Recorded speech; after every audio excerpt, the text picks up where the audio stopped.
how do you define integral art? And this came up actually in one of our discussions at the integral art branch because it's a very difficult issue.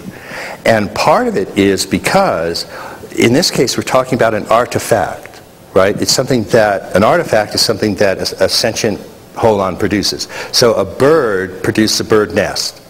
That's an artifact, okay? An ant can produce an anthill. Anthill is an artifact. We produce, you know, Armani suits, airplanes, pizzas, Uzis, you know, dynamite. Those are all artifacts. So a lot of the other branches were defining integral medicine as sort of something the doctor was doing or something that was happening with a patient or a client. And we didn't have to really run up against this question because those aren't artifacts, those are human beings. So you could define an integral physician as somebody who's integrally informed, and that's sort of fairly easy. But we were looking at artworks and going, now how do you define an integral artwork? And the initial thought was, well, it's art that has all the quadrants and all the levels and all the lines all put into it, you know, like this Wagnerian nightmare descending on the audience and just assaulting every single orifice you have. And we decided, well, as much fun as that would be, that probably wasn't what we wanted to call integral art. It might be.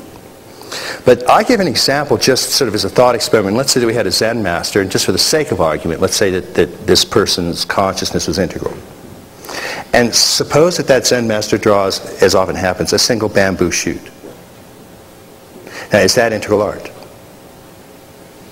And so what we decided is that integral art is any artifact produced by an integral consciousness.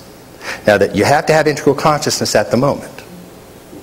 So just the fact that you're, you know, integrally conscious 2 or 3 times a week doesn't mean that if you hit an off day that it's going to be integral art.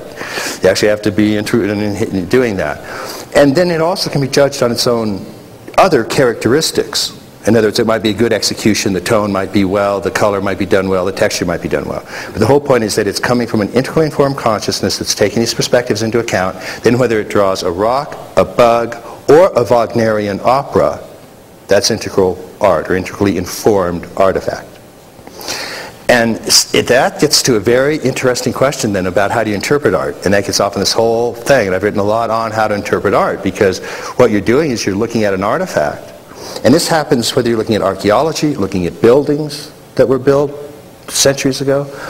You're looking at some artifact that was built by consciousness. And so one of the ways you interpret it is, what's the level of consciousness that built the artifact? So that becomes part of an integral way of interpreting art. There are many other ways, but that's certainly one of them. Now, with business, a little bit different, but some of that comes into play, because a large part of what business does, remember economics is defined as, one of the definitions, is the exchange of goods and services. Now, services usually means human involved. So now you're talking integral business as if there's an integrally informed human at one end of that. And so that's why we try to talk about integral transformative practice for what you're doing, and if you want to get your consciousness integrally informed, then that becomes important. But you also can be creating a widget, okay, or an automobile, or an artifact. And then the same things as an artist comes into play. It's is this an integrally informed product? And if it is, it's going to be a product that's better than one that isn't, because there's more depth that went into it, more consideration that went into it, and so on. It's very interesting playing this. But again, the best thing, in a sense, you can do is you just keep cognitively learning this, because that pushes the clearing further that all these other understandings will start to step into.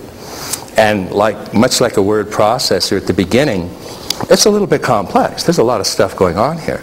But the more you kind of use it, then it's like sooner or later the word processor is just blindingly easy, and it's really fast, and sort of starts to come to you a little bit more quickly.